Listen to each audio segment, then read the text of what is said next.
Randonnée en sécurité, le podcast des randonneurs débutants.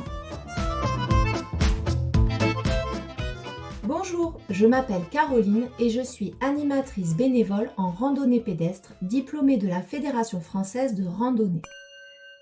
Je vous propose une série de podcasts pour vous initier à cette activité sportive et ludique.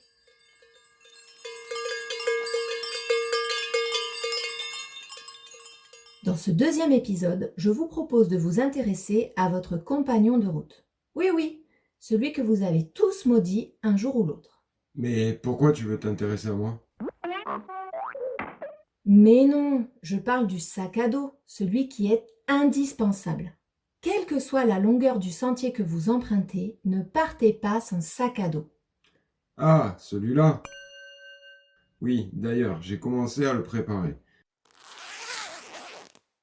Regarde, j'ai déjà pris la caméra, l'appareil à photo, les vêtements, le jus de fruits, les chips, le vin, le pain, les gâteaux, les jumelles, les assiettes et les verres.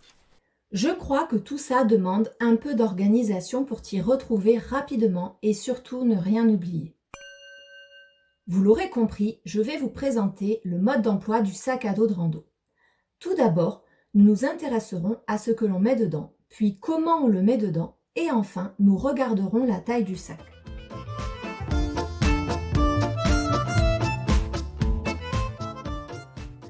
Définissons la checklist idéale.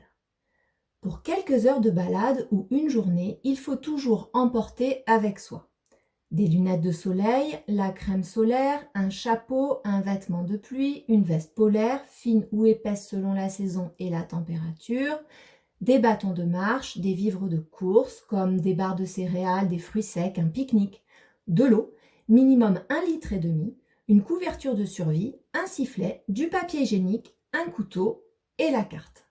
Mais pourquoi tu veux que je prenne une couverture de survie? Et pourquoi la veste? Il fera beau, j'ai pas besoin de polaire. Mais il y a différentes catégories d'éléments, notamment alimentaires, de confort, de protection et d'urgence. Il faut pouvoir répondre à différentes situations. Oh, bon bah alors, je fourre tout ça dans le sac et c'est parti.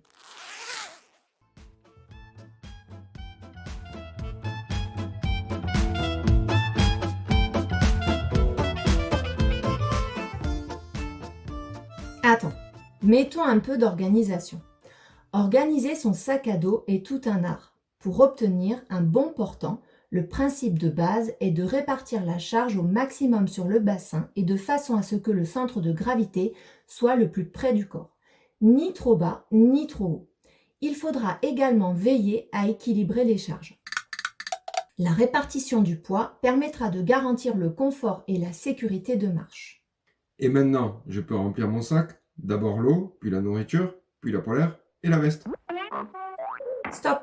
Il faut penser à l'aspect fonctionnel. L'eau, les vivres, la crème, le chapeau doivent être facilement accessibles.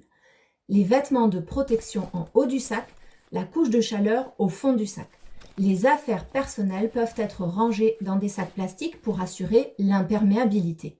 Avec tout ça, je n'arrive pas à fermer mon sac.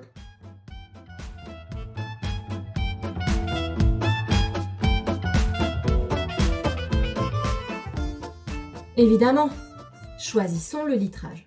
Il s'agit bien sûr d'adapter le volume du sac à la durée du circuit choisi. Pour une randonnée à la journée, préférez un sac de 30 à 40 litres. Pour des itinéraires sur plusieurs jours, prenez un sac de 50 à 60 litres. Mais attention, plus un sac est grand, plus on a tendance à le charger. Et veillez à ne pas dépasser les 20% du poids du porteur. Bon, ça y est, on peut partir? Faisons le point et retenons. Adapter le volume du sac à la durée du circuit choisi. Équilibrer son sac en compartimentant les éléments. Sélectionner uniquement les objets utiles. Je vous remercie pour votre écoute et je vous souhaite de belles randonnées.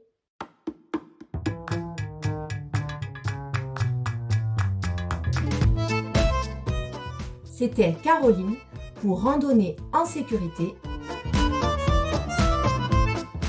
le podcast des randonneurs débutants.